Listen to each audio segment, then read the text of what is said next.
그죠? 저도 한 교회에서 25년을 교사로 있었습니다. 그리고 1년 반을 교육전도사로 있었으니까 누구보다도 교사의 마음을 제가 잘 알고요. 그동안 참 많은 어려움이 있지만 그래도 하나님께서 나에게 주신 사명인 줄 알고 끝까지 현재 주일학교 사역이 37년째 이렇게 하고 있습니다.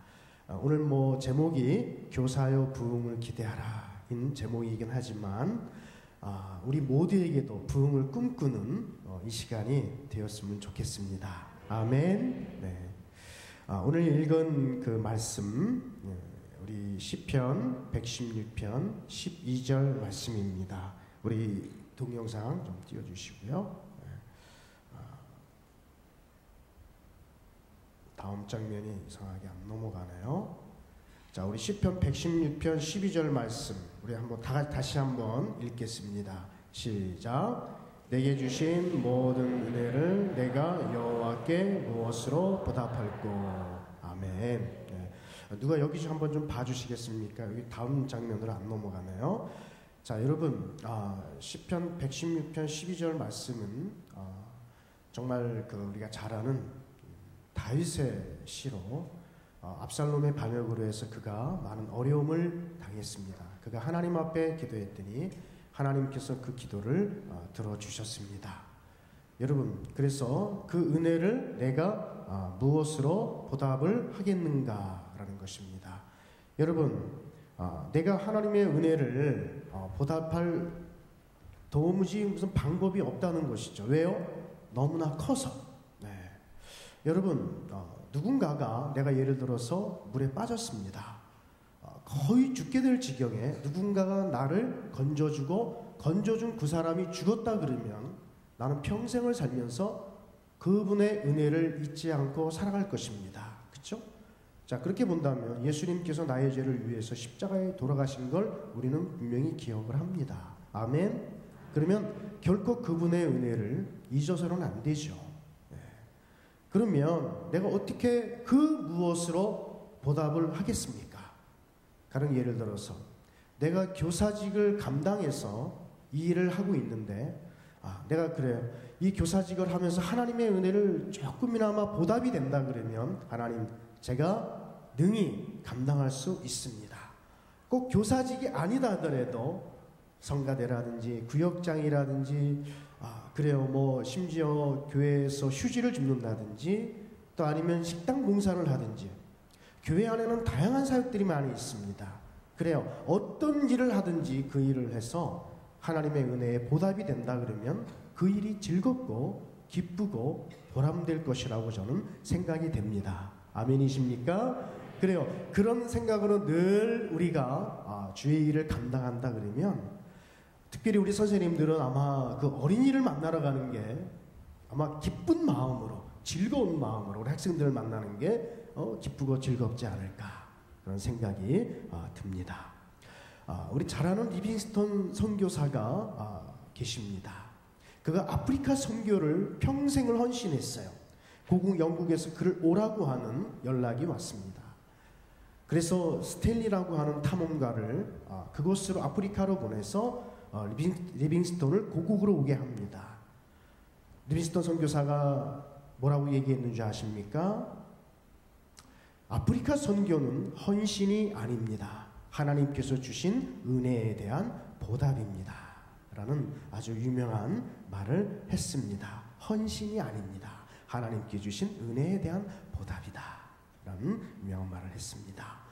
고린도전서 15장 10절 말씀에 우리 다시 한번 읽겠습니다. 이 말씀을요. 자, 시작. 나의 나 된 것은 하나님의 은혜로 된 것이니 내게 주신 그의 은혜가 헛되지 아니하여 내가 모든 사도보다 더 많이 수고하였으나 내가 아니요 오직 나와 함께 하신 하나님의 은혜로라. 아멘. 네. 제가 오늘 성경을 보다가 이 말씀이 저의 마음속에 다가왔습니다. 사도 바울의 고백인 거 우리가 잘 압니다. 나의 나 된 것은 하나님의 은혜로 된 것이다. 여러분, 우리가 평생을 살면서 지금까지 살아오면서 하나님의 은혜가 아닌 것은 하나도 없습니다. 아멘. 예, 그 은혜가 헛되지 않은 줄로 저는 믿습니다. 사도 바울은 모든 사도보다 내가 더 많이 수고하였으나 내가 아니요 오직 나와 함께 하신 누구의 은혜로라? 하나님의 은혜입니다 라고 고백을 했습니다. 여러분, 제가 이 자리에 서 있고 여러분이 이 자리에 앉아 있는 것 자체가 저는 하나님의 은혜인 줄로 믿습니다.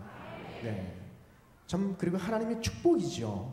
기적입니다. 예, 여러분 생각해 보십시오. 지금 이 시간에도요, 사고로 죽는 사람도 있고요, 병나서 죽는 사람도 있고, 또 지구 한편에서는 못 먹어서 굶주려서 죽는 사람이 있습니다.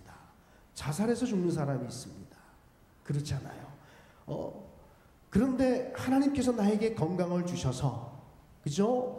이 자리에 앉아서 마음껏 하나님을 찬양하고 하나님 말씀을 들을 수 있는 귀와 또 눈과 또한 입, 이 모든 것을 허락해 주셨으니 이 모든 것이 하나님의 은혜가 아닌 것은 없다는 것입니다.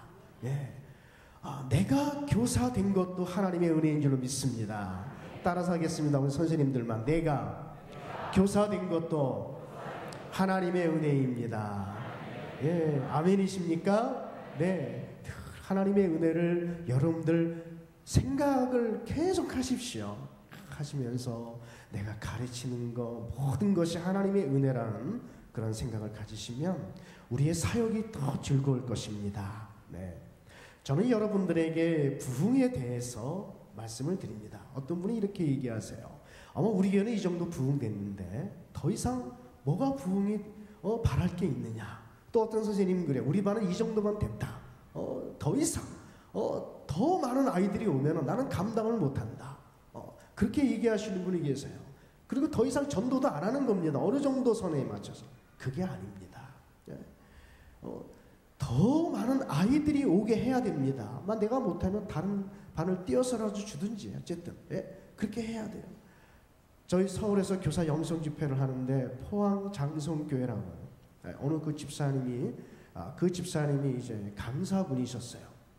그분의 반이 몇 명이냐면 그 반만 200명이 넘어요. 200명. 여러분 선생님은 잘 들으셔야 됩니다. 그 반만.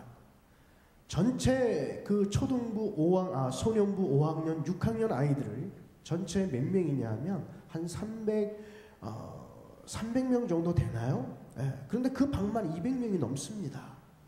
3개의 줄이 있는데 2개의 줄은 전부 다 그 집사님, 그 선생님네 반이에요. 22개 반이 있는데 1개 반이 2줄이고 전체. 나머지 이 한 줄은 21개 반이에요. 그리고 한 명 갖고 가르치는 선생님이 2분인가 3분이 계시대요. 그러면서 그 선생님이 하는 말이 뭐냐면 내가 열심히 하면 얼마든지 우리 아이들을 위해서 기도하고 신방하고 열심히 하면 아이들을 충분히 모을 수 있다라고 하는 것입니다. 그런 말씀을 하시더라고요. 그러면서 그 인원을 내가 어떻게 감당을 하느냐. 충분히 감당할 수 있다는 것입니다. 보조교사를 세우고 얼마든지 감당할 수 있다는 거예요. 그러니까 여러분 현재 그 인원에 대해서 여러분들이 만족하지 마십시오. 보통 우리가 부흥 그러면은요 숫자적인 얘기를 많이 합니다. 물론 양적인 부흥이 있어야 되지만 제가 말씀드리는 것은 따라서 하겠습니다. 부흥은 영성이 회복하는 것이다. 여러분 영성이라고 하는 말을 많이 들어보셨죠? 영성. 왜 우리가 영성이 있어야 되느냐? 그것은 우리가 로마서 8장을 보면 너무나 잘 나와 있습니다. 여기 보면 로마서 8장 5절에서 11절에 보면 영의 사람과 육의 사람에 대해서 나옵니다. 자, 여러분, 육의 사람은 결국은 그 사망에 이른다라고 얘기를 했어요. 사망에 이른다. 그리고 육신의 생각은 결국에는 어떻게 되느냐? 하나님과 원수가 된다. 라고 했어요. 영의 사람은 늘 영적인 생각을 하고 있죠. 그래서 정확한 로마서 8장 9절에 보면 만일 너희 속에 하나님의 영이 거하시며 너희가 육신에 있지 아니하고 영에 있나니 누구든지 그리스도의 영이 없으면 그리스도의 사람이 아니라. 따라서 하겠습니다. 그리스도의 영이 없으면 그리스도의 사람이 아니다. 예, 그리스도의 영이 없으면 그리스도의 사람이 아니라. 여러분, 우리는요 이 땅에 속한 사람이 아닙니다. 우리는 하늘에 속한 사람인 줄 믿습니다. 우리는 육의 사람이 아니라 우리는 영의 사람입니다. 그래서 우리에게 영성이 있어야 됩니다. 여러분, 영성이라고 하는 것은요 하나님의 거룩한 성품을 닮아가려고 노력해가는 과정이 영성입니다. 여러분, 내가 거룩해진다는 게 교회만 왔다 갔다 해서 그 사람이 거룩해집니까? 아니에요. 디모데전서 4장 5절에 보니까 하나님의 말씀과 기도로 거룩해진다라고 했습니다. 하나님의 말씀과 기도로 거룩해진다. 그러한 영성이 회복이 돼야 된다. 여러분, 회복이라고 하는 것은 원래의 상태로 다시 돌아오는 게 바로 회복이에요. 원래의 상태로. 그래서 우리가 어게인 1907이라고 하는 말은 무엇입니까? 평양 대부흥운동. 그때 1907년에 일어났잖아요. 그때로 다시 돌아가자는 겁니다. 네. 그리고 보통 우리가 초대교회로 돌아가자. 그죠? 바로 그게 부흥입니다. 네. 자연적으로 우리가 영성이 그리고 회복이 되고 부흥이 될 때, 네. 자연적으로 우리 그 양적인 부흥은 따라오게 될 줄로 믿습니다. 여러분 영성을 회복하려고 하면 어떻게 해야 됩니까? 바로 시간을 투자해야 돼요. 가만히 있어서는 안 된다라고 하는 것입니다. 여러분, 우리 그 프로야구나 프로 그 축구 선수들을 보면은 선수 생활을 하다 보면은 슬럼프에 빠질 때가 있습니다. 자, 슬럼프에 빠지면 어떻게 해야 되죠? 회복을 다시 해야 되잖아요. 그러면 처음에는 1군에 있다가 슬럼프에 빠지면 2군으로 가서 다시 훈련을 받아야 됩니다. 그래서 어느 정도 회복이 되면 다시 1군으로 와요. 또 1군에서 열심히 선수 생활을 하다가 다른 예를 들자면 다쳤습니다. 그러면 어떻게 돼요? 재활훈련을 다시 받아야 된다는 거예요. 그래서 완전히 회복이 된 다음에 다시 1군으로 와야 된다고 하는 거예요. 그만큼 시간 투자를 해야 된다고 하는 것이죠. 마찬가지로 여러분이 충만한 영성으로 회복하려면 침체된 여러분의 영성이 회복이 돼야 될 줄로 믿습니다. 그래서 우리는 뭘 투자합니까? 시간을 투자하는데 어떤 시간을 투자해요? 기도 시간을 투자해야 돼요. 예, 내가 시간을 투자하지 아니하고 나의 영성이 회복이 되고 영성 충만하진 않습니다. 예, 기도 시간을 투자하시고 말씀 있는 시간을 투자하시기를 바랍니다. 여러분, 기독교 영성의 뿌리는 누구입니까? 바로 예수 그리스도인 줄로 믿습니다. 그래서 하나님의 형상을 회복하는 것이 바로 영성 훈련의 목적이라고 할 수가 있습니다. 자, 그러면 교사의 영성은 교사 영성은 조금 다른 게 뭐냐 하면 그리스도의 하나님의 형상을 이제 닮아가려고 노력하는데 특히 우리 선생님은 영성은 뭐냐 하면 그리스도의 형상, 하나님의 형상을 회복하는 그러한 과정들이, 그러한 모습들이 그대로 우리 아이들에게 보여져야 된다는 것입니다. 예. 사도 바울은 이렇게 고백을 했습니다. 내가 그리스도를 본받는 자 된 것 같이 너희도 나를 본받으라. 아멘. 예. 여러분도 여러분의 자녀에게 너 나를 본받아야 돼. 그렇게 말할 수 있습니까? 우리 선생님들은 여러분이 가르치는 그 제자들에게, 아이들에게 너 선생님 본받아야 돼. 그렇게 자신 있게 얘기할 수 있겠습니까? 저는 주일학교 부흥의 원칙에 대해서 말씀을 드립니다. 첫 번째로 학생들의 가슴에 불을 질러라입니다. 네. 따라서 하겠습니다. 학생들의 가슴에 불을 질러라. 예, 무슨 불을 지를까? 네. 학생들의 가슴에 불을 질러야 된다. 엘프리드 화이트헤드는 이렇게 얘기했습니다. 보통 교사는 짓거린다. 좋은 교사는 잘 가르친다. 훌륭한 교사는 스스로 해 보인다. 위대한 교사는 뭐라고요? 가슴에 불을 지른다. 여러분은 어떤 교사가 되기를 원하십니까? 어떤 교사가 되기를 원하십니까? 이왕이면 위대한 교사가 되기를 원하십니다. 예? 그죠? 위대한 교사가 되시기를 축원합니다. 그래서 이 아이들의 가슴에 불을 지르십시오. 어느 구두방에서 구두를 입는 한 소년이 있었습니다. 옆에 지나가던 무명의 주일학교 선생님 킴볼이라고 하는 선생님이 계셨어요. 그는 구두방에서 일하는 한 소년을 전도합니다. 그리고 예수 그리스도를 영접하게 합니다. 예수를 믿게 합니다. 그가 훗날 바로 위대한 전도자 무디입니다. 그의 가슴에 불을 질렀던 그 한 사람, 바로 킴볼이라고 하는 사람 때문에, 그 무디 한 사람이 정말 온 세계에 예수 그리스도를 믿는 사람들이 무리가 점점점 많아지는 놀라운 역사가 일어난 줄로 믿습니다. 바로 여러분이 가르치는 그 여러분의 그 아이들이 정말 그 아이의 가슴에 불을 받아서 내가 복음을 전하지 않으면 안 되겠다라고 하는 그런 마음으로 그 아이들이 살아간다 그러면 정말 우리 대한민국은 변할 줄로 믿습니다. 아멘. 여러분, 불은 붙여야 됩니다. 그죠? 꺼지면 안 돼요. 만약에 기도의 불이 지금 켜지고 있다, 활활 타오르고 있다, 그럼 그 불이 꺼지지 않도록 여러분들이 어떻게 해야 됩니까? 자꾸 붙여야 되죠. 어느 한 사람의 힘으로 안 됩니다. 장작 하나 갖고 안 돼요. 장작은 여러 개가 같이 쌓여져야 그 불은 더 크게 오를 수 있다는 것입니다. 여러분들이 구미 지역을 복음화시킬 그런 생각이 있으십니까? 아멘. 그러면 기도의 불, 전도의 불이 꺼지지 않도록 여러분들이 열심히 하시면 됩니다. 꺼지지 않아야 돼요. 여러분, 불은 눈에는 보이지 않지만 인간의 가슴에 붙은 그런 불도 있기 때문에 그렇습니다. 그게 욕망이나 욕정의 불일 수도 있고 사랑과 열정의 불일 수도 있어요. 그래서 대체적으로 보면 가슴에 불이 들어있는 사람들은 그 무엇인가를 해내요. 새 역사를 만들어가기도 하고 원대한 계획들을 이루어 갈 수가 있습니다. 여러분은, 여러분의 가슴에는 여러분들 불이 있습니까? 없습니까? 있다면 어떤 불이 들어있습니까? 여러분, 우리에게 가장 필요한 불, 그 불이 여러분 무엇이겠습니까? 하나님을 향한 그런 뜨거운 사랑이 우리에게 있어야 될 줄로 믿습니다. 주를 향한 그 뜨거운 불, 그런 뜨거운 불이 먼저 특별히 우리 교사 선생님들에게 있어야 됩니다.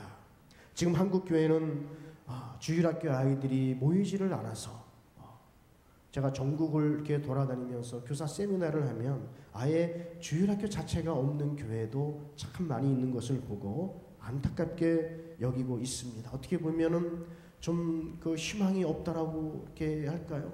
그런데 저는 참 감사하게도 저는 희망이 그래도 조금 보이는 것은 뭐냐 하면 그래도 주일학교를 살려보겠다고 지금도 열심히 노력하는 우리 선생님들이 계시기 때문에 저는 한국 교회는 소망이 있다라고 생각이 되어집니다. 아멘. 네.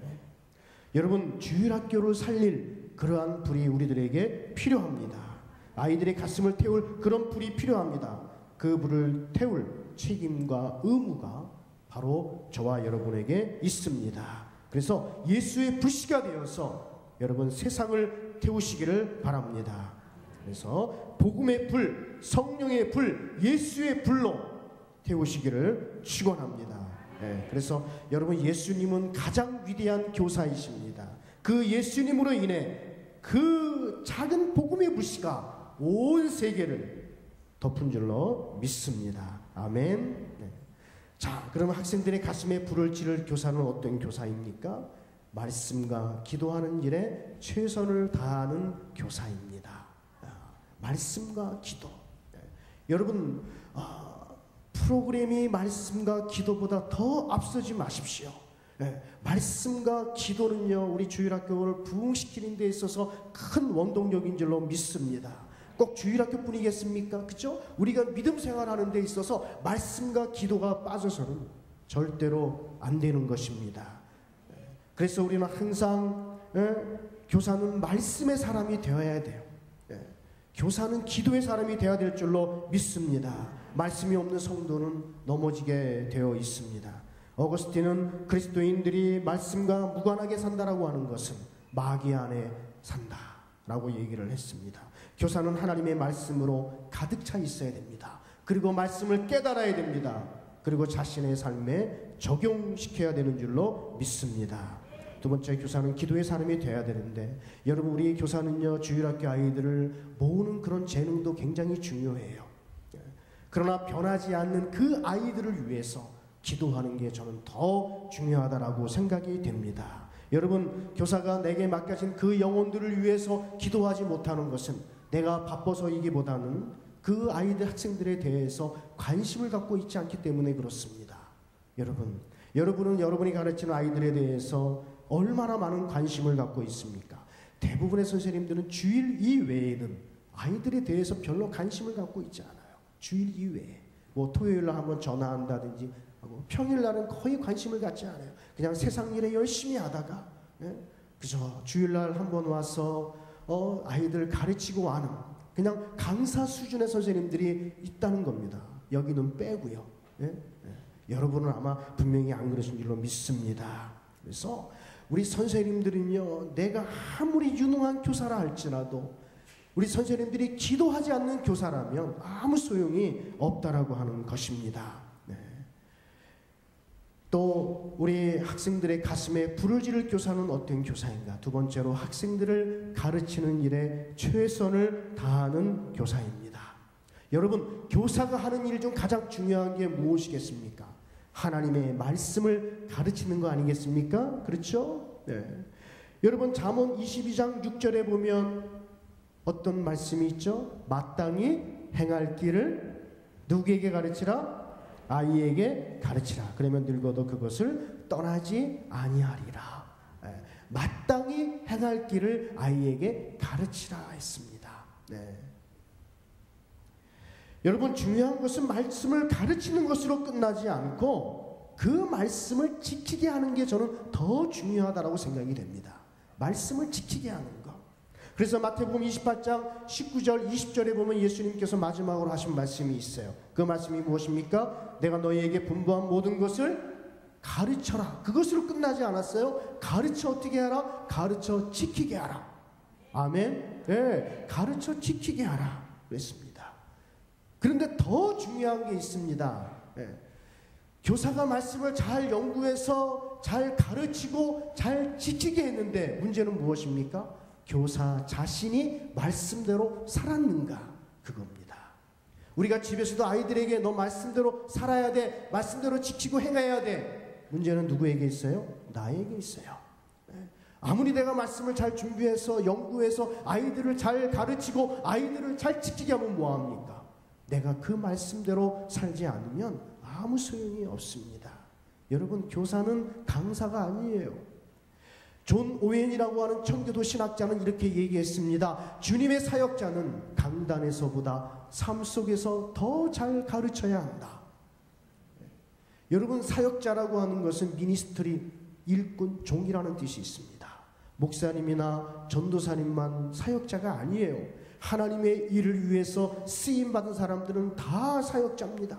그러니까 여러분들은 하나님의 일을 위해서 다 쓰임받았잖아요. 그 여러분은 사역자예요. 가령 예를 들어서 내가 찬양하는 일로 쓰임받았다. 그러면 그 사람은 어떤 사역자입니까? 찬양 사역자예요. 요즘에는 평신도들을 사역자로 세우는 것, 많은 교회들이 그렇게 하지 않습니까?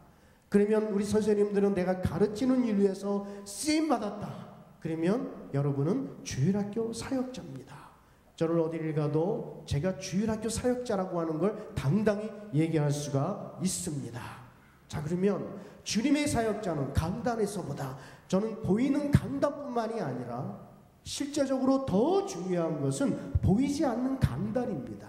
여러분, 내가 말씀을 들고 그 자리에서, 그 자리가 교회 아니든 교회 바깥이든 아무 장소든 좋습니다. 내가 말씀을 들고 그 자리에서 하나님의 말씀을, 그 복음을 가르친다 그러면 바로 그것이 그 장소가 보이지 않는 말씀의 강단인 줄로 믿습니다.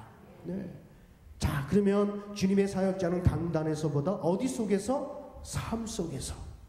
삶 속에서 더 잘 가르치는 자가 되어야 한다. 우리는 지금 말씀의 홍수 속에 살고 있습니다. 여러분, 얼마든지 우리는 목사님을 통해서 주일날, 수요일, 또 새벽 예배, 금요일 얼마든지 말씀을 들을 수가 있어요. 또 그 라디오를 틀면 극동방송, 또 텔레비전을 틀면 CTS나 기독교 TV, 또 이제 아니면 인터넷을 통해서 유명하신 목사님의 설교 말씀을 얼마든지 들을 수 있다는 것입니다. 그런데 여러분, 문제가 무엇입니까? 네? 문제는 우리가 말씀대로 살지를 못하고 있는 거예요. 여러분, 우리 기독교 인구가 한 860만 됩니다. 거의 정확한 그 숫자예요. 860만. 네. 그런데 왜 이렇게 그리스도인들이 많은데 왜 부정부패가 아직까지 있습니까? 사기가 있고 너무나 세상은 점점점 왜 더 악해져 가는 말이죠. 그동안 우리는 수많은 말씀을 들어왔어요. 목사님을 통해서 어쨌든 수많은 말씀을 들었고, 성경을 통해서 우리는 수많은 말씀을 들었고, 우리 선생님들은 수많은 말씀을 우리 아이들에게 전달을 했습니다. 그런데요, 왜 세상은 변하지 않습니까? 왜 변하지 않아요? 중요한 것은 내가 말씀대로 살지 않았기 때문에 그렇습니다. 대통령이 장로면 뭐하고, 국회의원들이 그 많은 국회의원들 중에 예수 믿는 분들도 많이 있습니다. 그런데 왜 싸우냔 말이죠. 왜 싸우냔 말이죠. 왜 그렇습니까? 저는 한국 교회의 정말 참 안타까운 현실은 조금 인터넷상의 신문이나 방송 그런 보도를 통해서 그런 잘못된 부분들을 자꾸 이렇게 들추어내잖아요. 그러면은요, 인터넷 기사를 보면 거기다가 많은 믿지 않는 사람들이 댓글을 올립니다. 댓글을 올려요. 기독교인들을 향해서 세상 사람들은 개독교인이라고 얘기를 합니다. 개독교. 그래서 제가 밑에다가 댓글을 또 썼습니다. 이건 아닙니다. 다 그런 건 아닙니다. 예? 그랬더니 거기다가 밑에다가 또 댓글을 답니다. 그러면서 너도 한심한 놈이구나. 너도 같은 개독교지. 이러면서 말이죠. 또 제가 댓글 썼어요. 아닙니다. 예?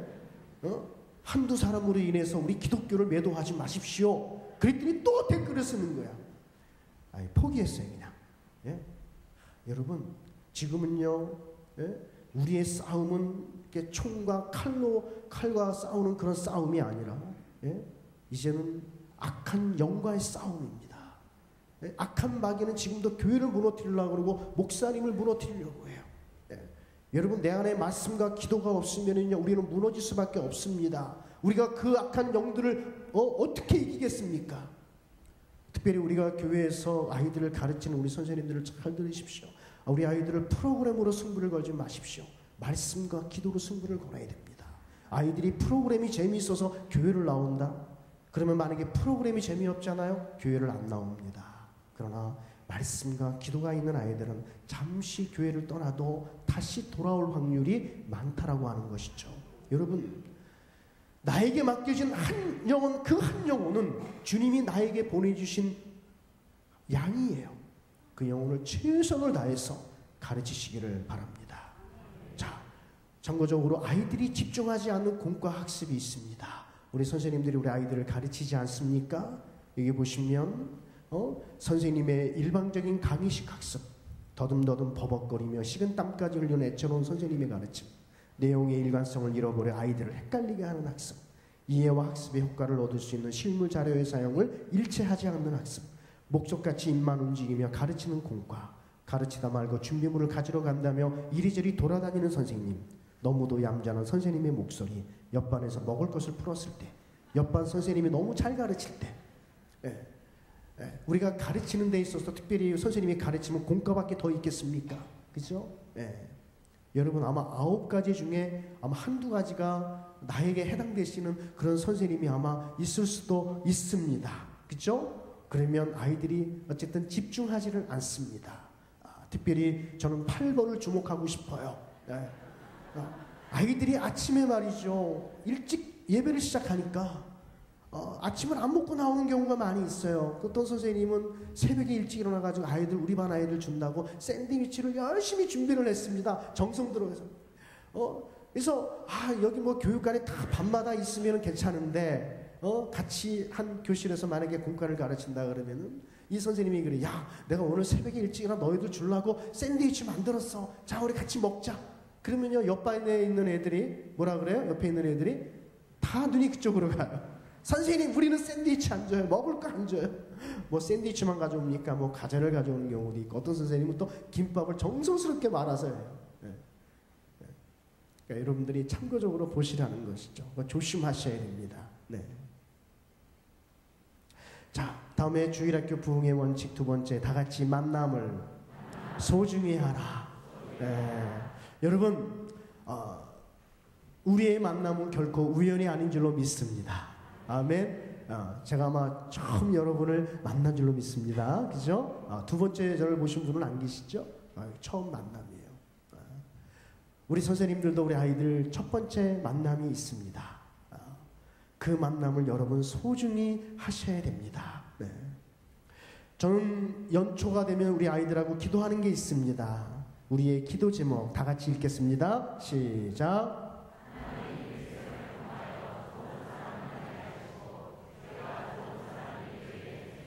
아멘이십니까?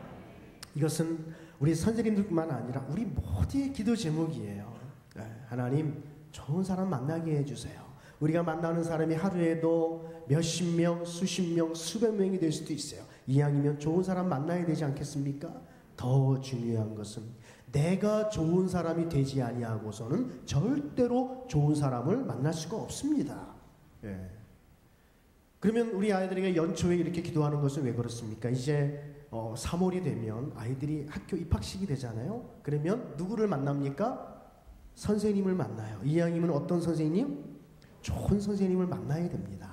그런데 우리는 구체적으로 기도해야 돼요. 하나님, 좋은 선생님 만나게 해주세요. 이렇게만 기도하시면 안 돼. 좋은 선생님이 어떤 선생님이 좋은 선생님입니까? 우리 아이에게 잘해주는 선생님? 아닙니다. 예수님을 믿는 선생님이 우리 아이의 담임 선생님이 되게 해주세요. 꼭 학교뿐만이 아니라 직장도 마찬가지고요. 그렇죠? 예수 믿는 선생님이 우리 아이의 담임 선생님이 되게 해주세요. 여러분들 중에 그 결혼을 앞두신 분 한번 손들어 보세요. 결혼을 앞두신 분. 없으신가요? 청년들이? 있으실 거예요. 그죠? 그러면 우리는 이렇게 기도하잖아요. 하나님, 좋은 배우자를 위해서 기도하잖아요. 그죠? 좋은 사람 만난다는 게 좋은 배우자를 위해서 기도하는데 구체적으로 기도해요. 하나님, 믿음만 좋으면 됩니다. 안 됩니다. 여러분, 믿음만 좋아서 되겠습니까? 그죠? 그럼 믿음이 좋은데 도대체 어떤 사람이 믿음이 좋은 사람입니까? 어떤 사람이? 가령 예를 들어서 어떤 자매가 그런 배우자를 위해서 어떤 형제를 위해서 기도하잖아요. 좋은 형제를 만날 수 있도록. 그러면은 좋은 사람 만나게 하는데 어떤 형제 믿음이 좋은 형제인데 구체적으로 기도해야 돼요. 예를 들자면 하나님, 새벽 기도회를 빠지지 않는 형제가 저의 배우자가 되게 도와주십시오. 예를 들어 구체적으로 해야 됩니다. 그것뿐만 아니라 하나님, 얼굴도 잘생겨야 됩니다. 직장도 좋은 직장 다니고. 어떤 분은 하나님, 저는 다른 거 보지 않습니다. 믿음만 좋으면 됩니다. 그러면은 저 진짜 믿음만 좋아. 다른 건 다 안 좋고. 우리는 구체적으로 해야 돼요. 저희 아들이 지금 군대 제대를 했지만은요, 걔가 논사훈련소에 이제 들어갔을 때였습니다. 이제 6주간의 훈련을 마치고 이제 자대 배치를 받지 않습니까? 저희 집사람은 이렇게 기도합니다. 하나님, 우리 아이들이 제가 서울 쪽이니까 집이 서울, 경기, 인천 쪽으로 빠질 수 있도록 도와주십시오. 이렇게 기도를 합니다. 저희 집사람은. 그런데 저는 그렇게 기도하지 않았습니다. 하나님, 제 아들이 어디를 빠지든지 저는 상관하지 않습니다. 하나님께서 저희 아들이 그쪽에 필요해 주셔서, 그 부대에 필요해 주셔서 저는 그 부대로 보내주신 줄로 믿습니다. 그것이 강원도도 좋고 뭐 어디든 다 좋습니다. 그러면서 속으로 하나님, 얘는 최전방으로 가야 됩니다. 좀 고생을 좀 해야 됩니다. 빡세게 훈련 받아야 됩니다. 저기 그 GOP 초조망이 있는데 그런 데로 좀 빠지게 도와주십시오. 좀 집하고 거리가 먼데 좀. 그렇게 저는 기도했습니다. 그런 다음에 그걸로 끝나는 게 아니에요.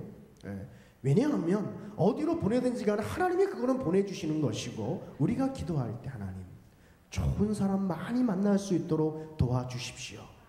제가 기도하는 좋은 사람이라고 하는 제 아들을 위해서 기도할 때 좋은 사람이 누구겠습니까? 하나님, 좋은 고참 만날 수 있도록 도와주십시오. 좋은 중대장, 소대장, 대대장 만날 수 있도록 도와주십시오. 혹시 여러분들 가운데 자녀가 군대를 앞두고, 아들이 군대를 앞둔 그 부모님이라면 그렇게 기도하셔야 됩니다. 자, 그런데 얘가 어느 날 이제 다 마치고 훈련소에서 훈련이 마치고 전화가 왔어요. 그러면서 얘가 울먹울먹거리면서 전화가 왔어요. 아빠, 나 지금 춘천에 있어요. 그러더라고요. 이 말은 무엇입니까? 이제 강원도로 빠진다는 겁니다. 춘천 백일복추인데 거기서 대기하고 있는다는 거예요. 이제 거기 이제 대기하면서 어디로 빠질지, 분명히 강원도 어디로 빠지는 거예요. 속으로 주여 감사합니다. 예? 예. 우리 집사람은 그냥 놀래가지고 강원도 이제 분명히 얘는 최전방이다 이제. 예? 그러면서 아빠 어떻게? 그러면서 하는 말이, 아빠 근데 중요한 것은 나 혼자 왔어 그러더라고요. 그 수많은 동기 가운데 자기 혼자만 강원도로 왔다는 겁니다. 울먹울먹거리면서요. 저는 또 목사이지 않습니까? 얘야, 하나님이 너를 그쪽에 선교사로 보내주신 거야. 걱정하지 마라. 하나님이 다 지켜주실 거야. 그랬더니 더 서럽게 울더라고요. 결국에는 얘가 어디로 빠졌냐 하면 어디죠? 삼척 쪽으로 빠졌어요. 그 해안선 경계를 그 추암 촛대바위에 있는 쪽으로 걔가 빠졌습니다. 이제 100일 휴가를 나옵니다. 제가 이제 아빠이기 때문에 나갔어요. 그러니까 100일 만에 군복 입은 아들의 모습을 보는 겁니다. 딱 오는데 저보다 키가 크거든요. 딱 오는데 딱 보니까 여기다가 군정 마크를 딱 달고 오더라고요. 제가 얼마나 감사한지요. 걔가 무슨 신학교에 다니다가 간 것도 아닌데 일반 대학교 가서 휴학하고 그러는 건데 어쨌든 군정이 돼서 딱 돌아오니까 아빠로서의 그 마음은 너무나 기뻤습니다. 네, 좋은 사람을 많이 만났다는 거예요. 그러니까 얘가 주일만큼은 자기가 대빵이라는 겁니다. 모여가지고 예배를 인도하는 거예요. 여러분, 우리가 우리 자녀들을 위해서 기도할 때, 늘 기도할 때 하나님, 우리 자녀들이 좋은 사람을 많이 만날 수 있도록 도와달라고 여러분들이 기도해야 될 줄로 믿습니다. 전라남도 해남에 오영석이라고 하는 친구가 있어요. 옛날에는 중학교에 가려면 돈이 있어야 되잖아요. 근데 돈이 없는 거예요. 그래서 하나님 앞에 편지를 썼습니다. 하나님 전상서, 저는 중학교에 가고 싶습니다. 중학교에만 가게 해주신다면 주님을 위해서 열심히 일하겠습니다 하고 구구절절히 썼어요. 그리고 편지 봉투에다가는 보내는 사람 오영석, 자기 주소 적고요. 받는 사람 하나님, 주소는 그냥 하늘나라. 그리고 우표를 딱 붙이고 우체통에 넣었어요. 우체부 아저씨가 딱 봤는데 분명히 이거는 우체국에 가지고 가봐야 다시 반송이 되어 오는 건 확실해. 예. 그러면 이 아이에게 실망이 되잖아요. 어떻게 할까 하다가 산꼭대기에 올라가서 하나님 보세요 하고 던질까 했는데 그거는 말이 안 돼. 그래서 그러면 곰곰이 생각을 해봤는데 참 이 우체부 아저씨가 지혜로우신 분이었나 봐요. 하나님과 제일 친한 사람이 누굴까 하고 생각을 해봤더니 목사님이 생각이 나더래요. 그래서 그 해남에서 제일 큰 교회 목사님에게 그 편지를 갖다 드렸어요. 그 목사님이 은혜를 받았습니다. 그 아이를 데리고 와라. 공부를 시킵니다. 여러분 놀라지 마십시오. 중학교, 고등학교, 대학교, 대학원, 미국 유학까지 보냅니다. 바로 이분이 누구냐면 한국신학대학교 총장님, 오영석 총장님이세요. 지금 총장님 말고 전 총장님이세요. 그분이 이렇게 고백을 합니다. 나에게 있어서 하나님을 만난 게 가장 큰 축복입니다. 그리고 그 목사님을 만난 게 가장 큰 축복입니다. 여러분도 하나님 만난 게 큰 축복인 줄로 믿습니다. 아멘. 예, 여러분 좋은 교회를 만난 거 큰 축복인 줄로 믿습니다. 좋은 목사님을 만난 게 큰 축복인 줄로 믿습니다. 우리 옆에 계신 분하고 인사하겠습니다. 좋은 분 만나서 너무 감사합니다. 인사하겠습니다. 예.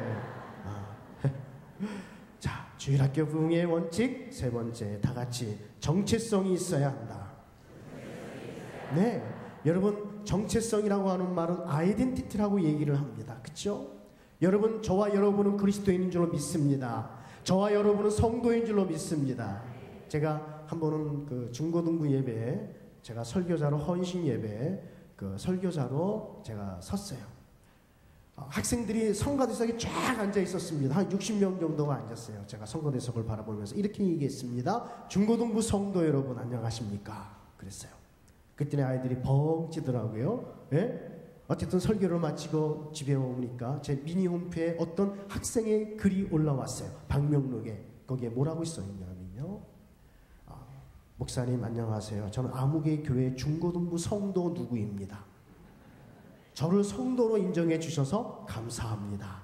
그리고 그 밑에 뭐라고 썼냐면 중고등부 아무개 교회 중고등부 성도 누구 올림. 자기는요, 여태까지 성도라고 하는 이름을 처음 들었다는 거예요. 자기한테. 예. 여러분, 내가 가르치는 아이들 말이죠, 성도입니다. 너네 교회 성도가 몇 명이냐 그러면 우리 아이들 빼놓는 경우가 많이 있거든요. 우리 아이들 성도입니다. 여러분, 지금은요, 이 정체성 교육이 확실히 돼야 돼요. 저는 항상 제가 가르치는 우리 아이들에게 늘 하는 얘기가 뭐냐 하면, 너는 구원받은 하나님의 자녀다. 하나님의 자녀는 어디를 가도 하나님의 자녀다. 하나님의 자녀는 하나님이 책임져 주신다. 걱정하지 말아라. 예? 하나님의 자녀를 하나님이 그냥 내버려 두겠느냐. 책임진단 말이죠. 예? 너희들 마트에 한번 가봐라. 슈퍼에 한번 가봐라. 거기 진열되어 있는 똑같이 그 진열되어 있는 상품 있지 않느냐. 그 상품은 공장에서 똑같이 찍어낸 그런 상품이야. 우리는 그런 상품이 아니라는 것입니다. 하나님께서 만드신 정말 작품 중에 작품, 걸작품이다. 예. 그런 그 정체성에 대해서 얘기를 해주는 거예요.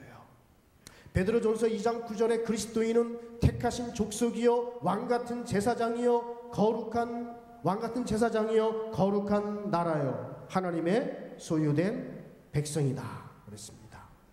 4번 네 번째를 빼먹었는데요. 네. 그래요. 하나님께서 저와 여러분을 불러주셨습니다. 그리고 너는 내 아들이라. 네. 내가 너를 지명하여 불렀나니 네. 너는 내 아들이라. 아멘. 예. 그러니까 하나님이 나를 안다라고 하는 것은요, 단순히 여러분의 이름 아무개 이름을 안다는 그게 아니에요. 예? 안다라고 하는 그 뜻은요, 하나님이 내 속에 들어왔다라는 것입니다.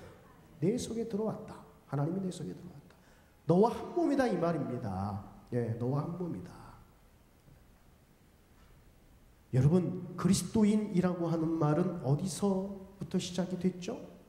초대교회 안디옥 교회에서부터 시작이 됐어요. 그리스도인이라고 하는 말은 그리스도에게 속해 있다라고 하는 뜻입니다. 그리스도 안에 사는 사람을 우리는 그리스도인이라고 얘기를 합니다. 그런데 우리는 어떻게 보면 그리스도인답지 않게 살아가는 경우가 많이 있어요. 교회 안에서만 그리스도인이지 교회 밖에 나가면 여전히 믿지 않는 사람들하고 섞여내면 저 사람이 그리스도인인지 아닌지 모를 때가 많이 있다는 거예요. 여러분, 교사도 마찬가지입니다. 교회 안에서만 주일학교 교사가 아니에요. 밖에 나가도 우리는 여전히 주일학교 교사입니다. 아이들이 밖에서 만났을 때 아저씨, 아줌마 그러지 않습니다. 여전히 선생님 그렇게 얘기를 하잖아요. 그렇죠? 네. 우리에게는 그 어떤 그 무엇보다도 정말 그 그리스도인이라고 하는 그런 이름들, 그 닉네임이 우리 안에 있어야 된다라고 하는 것이죠. 여러분, 성경은요, 마태복음 5장에 보면 예수님께서는 우리들에게 이렇게 말씀했습니다. 너희는 세상에 뭐라 그랬죠? 소금이니. 너희는 세상에 뭐라 그랬죠? 빛이라 했습니다. 주님께서 여러분들에게 너희는 세상의 소금이 되라 이렇게 얘기하지 않았습니다. 네. 그리고 주님은 여러분들에게 너희는 세상의 빛이 되어라 얘기하지 않았어요. 이미 우리를 소금으로 인정해 주셨고 빛으로 인정해 주셨어요. 예. 그러면서 이같이 너희 빛을 사람 앞에 비추게 하여 저희로 너희 착한 행실을 보고 하늘에 계신 너희 아버지께 영광을 돌리게 하라. 아멘. 여러분은 얼마나 많은 빛을 발휘하셨습니까? 그래서 얼마나 많이 하나님께 영광을 돌리게 하고 계십니까? 제가 한번 어린이 집회 때 전주에 있는 한 어린이 집회 때 한 200명이 초등부 아이들 집에 집회를 가졌어요. 너희들 왜 공부하느냐? 왜 공부하느냐? 물어봤습니다.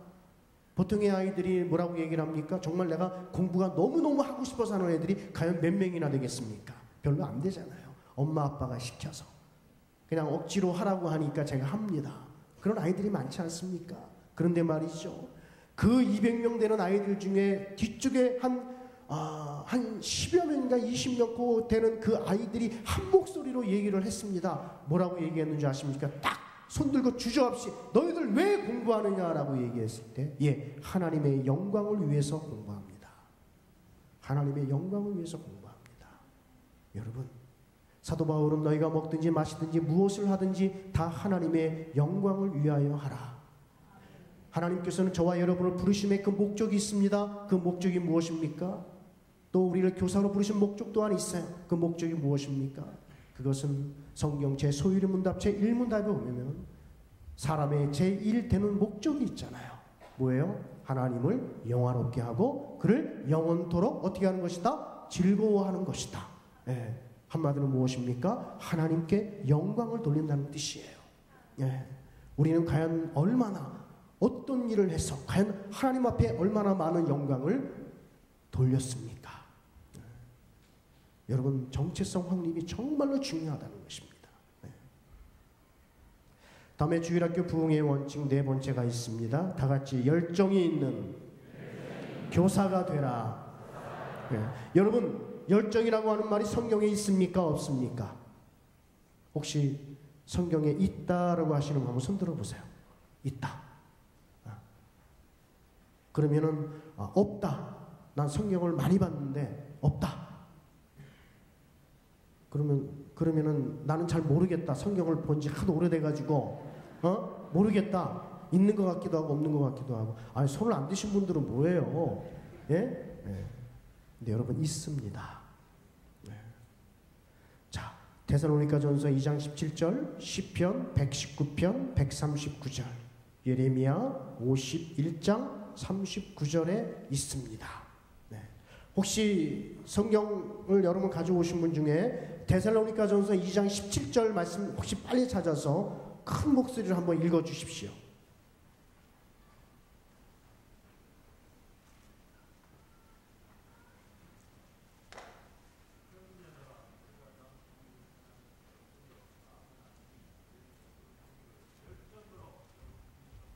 아멘. 너희 형제 보기를 열정으로. 그죠? 나오죠? 네, 분명히 열정이라고 하는 말이 있다는 것입니다. 여러분, 이 열정이라고 하는 말은 어원은 엔테오스라고 하는 그런 뜻이 있습니다. 이 말은 신이 우리 안에 있다라는 것입니다. 우리가 어떤 일을 할 때 정말 열심히 일하는 사람이 있어요. 뭐 정말 미치도록 일을 하는 사람이 있습니다. 그런 사람들을 보고 세상 사람들이 뭐라고 얘기를 하는지 아십니까? 예? 신들린 사람. 그죠? 신들린 사람이다. 이렇게 얘기하는 경우가 있습니다. 그죠? 예. 바로 그거예요. 신이 우리 안에 있다. 여러분, 열정이라고 하는 것은 마치 뭐냐 하면 자동차가 있는데, 자동차가 움직이게 하기 위해서는 뭐가 필요합니까? 뭐가 필요해요? 연료가 필요합니다. 그렇죠? 예.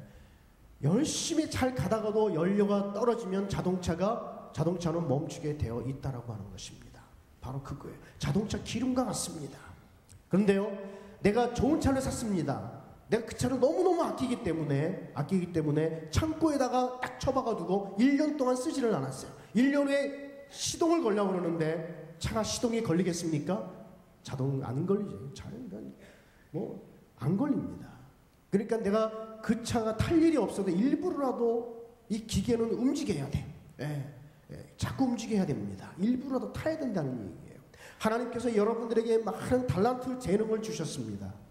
그런데 그 재능을 사용하지 않는다? 그런 분들이 있잖아요. 나에게 많은 재능이 있는데 사용하지 않는 분들이 계셔요. 또 어떤 분들은 재능은 있어서 열심히 하다가도 슬럼프에 빠질 때가 있다라고 하는 것입니다. 그래서 저는 하나님 앞에 기도하기를, 하나님, 정말로 제가 하나님 앞에 열정 있는 제가 되기를 원합니다. 복음의 열정, 그 기도의 열정, 그런 열정, 가르치는 그런 열정들이 내 안에 있기를 원합니다. 늘 하나님 앞에 기도해요. 그래서 특별히 교사는 어떤 열정이 있어야 되느냐? 가르치는 열정이 있어야 돼요. 배우는 열정이 있어야 됩니다. 복음의 열정이 우리 가운데 있기를 축원합니다. 네. 여러분, 옛날에는요, 지금은 환경이 너무너무 좋습니다. 교육관도 있고, 빔 프로젝트 시설이라든지 교육 기자재도 많이 있어요. 옛날에는 그렇습니까? 없어요. 그냥 보통 한 예배실 안에서, 저도 개척교회 시절에는요, 유치부부터 6학년까지 다 그냥 가르쳤어요. 예배 때는 괜찮은데 문제는 무엇입니까? 공과 공부가 때가 문제예요. 여기저기 시끄럽잖아요. 그러니까 어떤 선생님은 바깥으로 나오라 그래요. 계단에 쫙 앉혀놓고 선생님이 밑에서 공과를 가르칩니다. 어떤 선생님은 옥상으로 올라오라 가지고 돗자리 깔고 거기서 아이들을 가르쳐요. 목사님 서재나 사택에 가서 아이들을 가르칩니다. 아이들은 많아 넘쳤습니다. 비록 환경은 좋지 않지만 너무너무 아이들이 많기 때문에 좋은 거예요. 그러나 지금은 여러분의 교회를 얘기하는 것이 아니라 대부분의 교회가 그래요. 환경은 좋지만 좋은 기자재도 있고 다 갖췄지만 문제는 뭐예요? 아이들이 없다는 것입니다. 그런데 더 중요한 게 있어요. 교사들의 열정이 예전보다 점점점 더 식어가는 것을 볼 수가 있습니다. 우리가 여름 성경학교를 한번 보죠. 지금은 뭐 거의 2박 3일이지만 예전에는 여름 성경학교 수련회 하면은요 4박 5일입니다. 월요일로 시작하면은요 금요일 날 끝났습니다. 저도 여름 성경학교를 거의 한 30년 동안 계속했어요. 거의 한 교회에서. 네. 그러면요 어떻게 합니까? 옷들이 딱 벗고요, 큰 북을 들고요, 동네를 한 바퀴 돌아다니면서요. 아침에 웃으면서 솟아오르며 큰 북 치고 돌아다니면 아이들이 다 그냥 쫓아오잖아요. 지금은 큰 북 치고 돌아다니면은 미쳤다 그러거든요. 네. 그냥 신고가 들어옵니다. 너무 시끄럽다고요. 네. 그런 교회도 별로 없습니다. 혹시 이쪽은 모르겠는데 서울 쪽은 이제 완전히 사라졌어요. 옛날 그 모습이 없다는 얘기예요. 네.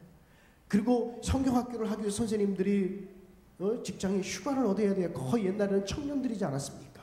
네. 한 자매가 있었어요. 우리 여름 성경학교를 위해서 좀 수고 좀 해주시라고, 직장 휴가 좀 얻으면 좋겠다라는 얘기를 했습니다. 알았다고 얘기를 하더라고요. 그 자매가. 그 다음날 연락이 왔는데 안 된다라고 얘기를 하는 거예요. 아, 그렇습니까?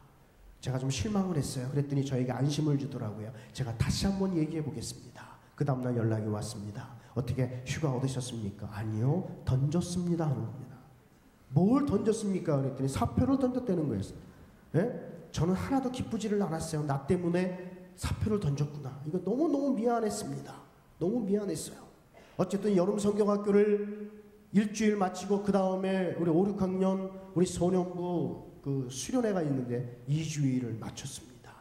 그런데 말이죠, 그때부터 하나님의 놀라운 역사가 일어나죠. 예. 하나님은 정말 좋은 하나님이라는 걸 제가 알았습니다. 내가 하나님의 일을 하고자 일을 할 때는 하나님도 같이 일을 한다는 것입니다. 예. 내가 가만히 있으면은요 하나님도 손 놓습니다. 그러나 내가 하나님의 일을 하고자 할 때는 하나님도 같이 움직여 주신다는 걸 제가 알았어요. 절대로 우리 하나님은요 공짜가 없습니다, 여러분. 예. 성경학교 수련회 2주간이 딱 마치자마자 더 좋은 조건의 직장을 허락해 주시는 거예요. 예. 월급도 많이 주고 이미 다 예비해 놓으셨더라고요. 그 자매가 저희 집사람입니다. 예? 그때 제가 이제 그 청년 때 부장이었거든요. 청년 부장 때 제가 찍었잖아요. 넌 이제 다른 데 못 간다 이제. 예? 야, 저 정도 믿음이면 내 부인 될 만하다. 예? 딱 찍었습니다. 그 정도로 열심히 있는 분들이 많았습니다. 그러나 지금 성경학교를 위해서 사표를 던진다? 예? 그런 일은 있을 수도 없죠. 예. 여러분, 정말 이 교회를 향한, 하나님을 향한 그러한 열정들이 식어지지 않게 여러분들 열심히 기도하시기를 바랍니다. 예? 기도의 열정, 그 복음의 열정, 그런 열정들 꼭 교사뿐만이 아니라 우리 모두에게 그런 열정들이 있어야 될 줄로 믿습니다. 제가 그 부산 초량교회 아시죠? 예, 많이 들어보셨죠? 거기 집회를 갔습니다. 거기 초등부실에 가니까 끌리는 선생님은 1%가 다릅니다. 선생님의 열정을 보여주십시오. 선생님이 바로 그 1%입니다. 아이들은 선생님의 기술이 아니라 열정을 먹고 자랍니다. 라고 하는 게 있어서 제가 한번 촬영을 했습니다. 네. 자, 주일학교 부흥의 원칙 마지막입니다. 다 같이 동역자가 되라. 네. 여러분 옆에 계신 분이 동역자 아닙니까? 그렇죠? 우리 인사하겠습니다. 선생님은 저의 동역자이십니다. 옆에 뭐 집사님은 권사님은 저의 동역자입니다. 아멘. 예. 예. 동역자이라고 한 말은요, 저는 굉장히 동역자라는 말을 굉장히 좋아합니다. 이 말은 영어로 fellow worker, 함께 일하는 사람이에요. 함께 일하는 사람. 성경에는 고린도후서 6장 1절에 보면 사도 바울이 우리가 하나님과 함께 일하는 자로서, 예. 사도 바울은 내가 일하는 게 아니라 하나님과 늘 함께 일을 한다. 예. 여러분, 내가 전도하고 신방하고 하는 것은요 사실상 내가 하는 게 아니에요. 주님이 하시는 일입니다. 주님과 함께 하는 겁니다. 여러분 주님과 함께 하는데 그 무슨 두려움이 있겠습니까? 그죠? 주님과 함께 하는데 그 어디를 못 가겠습니까? 주님이 내 곁에 계시는데. 그리고 고린도전서 3장 9절에 보니까 우리는 하나님의 동역자들이요 했습니다. 예, 우리는 하나님의 동역자라. 목사님은 여러분 모두를 동역자로 생각할 것입니다. 아멘. 어떤 동역자입니까? 특별히 기도의 동역자죠. 예, 바로 기도의 동역자가 되어야 됩니다. 옆에 계신 분이 기도의 동역자예요. 내가 힘들고 어려울 때 나를 위해서 기도해 주시는 분은 누구겠습니까? 그죠?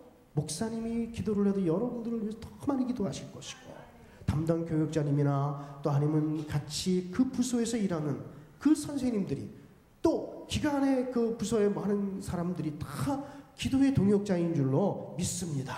그래서 사도 바울은요, 동역자의 이름을 하나씩 다 이렇게 소개하지 않았습니까? 브리스가와 아굴라, 디모데, 바나바 쭉 연결을 열거했습니다. 만약에 여러분들이 세상을 떠날 때, 여러분의 자서전에 내가 글을 남길 때, 예? 나와 함께 수고한 동역자의 이름을 쭉 한번 적어볼 수 있다 그러면 얼마나 감사하겠습니까? 그죠? 예. 저는요, 아이들을 가르칠 때 아이들을 절대로 스승과 제자라는 그런 걸로 아이들을 바라보지 않습니다. 저의 동역자로 생각을 해요. 내가 가르치는 우리 아이들 또한. 왜 그렇습니까? 지금은 그 아이들이 저의 도움을 받지만 몇십 년 후에는, 10년, 20년 후에는 제가 도움을 받을 때가 있다는 것입니다. 이것은 어떻게 하냐면, 제가 예를 들어 서울에서 교사 집회들을 많이 하면, 세미나를 많이 하면 언제든지 그 제자들을 부르면 그 제자들이 얼마든지 나를 도와줘요. 스텝으로, 찬양팀으로 얼마든지 나를 도와줍니다. 반주자로. 지금은 저의 귀한 동역자예요. 예전에도 그랬지만 지금도 그렇습니다. 지금도 저의 기도의 동역자들입니다. 기도의 동역자들이에요. 또 저는 우리 학부모님, 부모님을 저의 동역자로 늘 생각해요. 부모님을. 정말 우리 주일학교가 부흥이 되려면 우리 가르치는 우리 아이들의 부모님도 나의 동역자로 생각을 해야 됩니다. 그리고 마찬가지로 학교 선생님도 나의 동역자로 생각을 해야 돼요. 그래서 여러분들 이제 새 학기가 되면은요, 여러분의 반 아이들이 그 다니는 학교 담임 선생님을 만나셔야 됩니다. 예? 만나가지고 전도해야 됩니다. 내가 하는 게 아니잖아요. 바로 주님이 하시는 일에 이제는 내가 가만히 앉아서 아이들이 오기만을 기다리던 그런 시대는 끝났습니다. 가만히 앉아서 우리 성도들이 오겠지. 예? 그냥 자연적으로 교회가 크니까 알아서 오겠지. 물론 알아서 오는 분도 있지만, 예? 거의 우리는 수평이동이에요. 수평이동. 실제 믿지 않는 사람, 불신자들을 전도해서 한 영혼이 그 교회로 온다 그러면 우리는 얼마나 좋은지 몰라요. 그렇죠? 하나님이 기뻐하시는 일입니다. 예? 교회가 이만큼 컸다 그래서 우리는 전도 안 합니까? 아니잖아요. 그렇죠? 주님 오실 때까지 땅끝까지 이르러 내 증인이 되라 하신 그 말씀을 우리는 결코 잊어서는 안 된다라고 하는 것입니다. 여러분, 저는 동역자에 있어서 가장 필요한 게 있습니다. 그것은 고린도전서 12장 25절이 생각이 나요. 만일 한 지체가 고통을 받으면 모든 지체도 고통을 받고, 한 지체가 영광을 받으면 모든 지체도 함께 즐거워하나니. 우리는 그리스도 안에서 한 지체인 줄로 믿습니다. 예. 그리고 25절에 보면 하나님이 교회 중에 몇을 세우셨으니, 뭐라 그랬습니까? 첫째는 사도요, 둘째는 선지자요, 셋째는 교사요, 능력에 가는 자요, 병 고치는 자요, 방언하는 자요. 쭉 나와. 그러면서 그걸로 끝나지 않았어요. 그 다음이 뭐예요? 다 사도이겠느냐? 예. 다 사도이겠느냐? 다 선지자이겠느냐? 교사이겠느냐, 다 능력 행하는 자이겠느냐 하시면서 너희는 더 큰 은사를 사모하라 하시면서 바로 고린도전서 13장으로 넘어가잖아요. 우리가 잘 아는 바로 사랑장입니다. 그렇죠? 바로 동역자들에게 가장 필요한 게 무엇입니까? 사랑이에요. 사랑. 사랑이 없으면 아무것도 우리는 할 수 없습니다. 네. 저 사람이 나의 동역자라고 할 때 뭐예요? 내가 그 사람을 사랑하지 아니하고서는 절대로 나의 동역자가 되지를 않습니다. 네. 우리 옆에 계신 분하고 인사하겠습니다. 사랑합니다. 축복합니다. 예, 정말 우리는 그리스도 안에서 한 동역자가 돼서 정말 우리 주일학교 부흥뿐만 아니라 이 교회의 부흥 꼭 이루어 나갔으면 좋겠습니다. 아멘. 조나단 에드워즈는 이렇게 얘기했습니다. 부흥은 아무 곳에서나 임하는 것이 아니라 사모하는 곳에 임한다. 아멘. 부흥도 여러분 사모해야 돼요. 중요한 것은 뭐냐 하면 내가 먼저 부흥이 돼야 됩니다. 예, 나의 영성이 회복이 돼야 돼요. 날로 회복이 돼야 됩니다. 그리고 내가 먼저 변화해야 됩니다. 변화해야 돼. 이제는 어떤 분은 이렇게 얘기를 해요. 부흥을 뛰어넘어서 이제는 변혁하자. 트랜스포메이션, 변혁을 해야 된다. 한국 교회도 변혁해야 된다. 변화해야 된다. 그런 얘기를 하는 거예요. 네. 정말 우리 한국 교회 지금의 이 상태대로는 안 되는 것입니다. 변해야 돼요. 변혁해야 됩니다. 늘 여러분 부흥을 사모하십시오. 네. 그러면 분명히 큰 일들이 우리 앞에 있을 줄로 믿습니다. 아멘. 네, 감사합니다. 기도하겠습니다. 사랑과 은혜가 많으신 아버지 하나님 고맙습니다. 저희들에게 교사라고 하는 귀한 직분을 허락하시고 이 직분을 잘 감당할 수 있도록 모든 여건과 환경을 허락하여 주심을 감사드립니다. 그러나 아버지 하나님, 때로는 우리가 힘들고 지칠 때도 있습니다. 슬럼프에 빠질 때도 있지만 그때마다 나를 일으켜 주시는 그 주님이 있기 때문에 아버지 하나님, 저는 일어설 수가 있습니다. 다음 세대를 위해서 수고하고 헌신하는 선생님들이 계시기 때문에 우리 한국교회의 미래는 있습니다.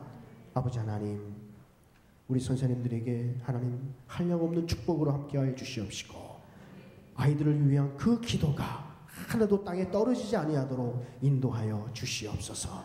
예수님의 이름으로 기도드리옵나이다. 아멘.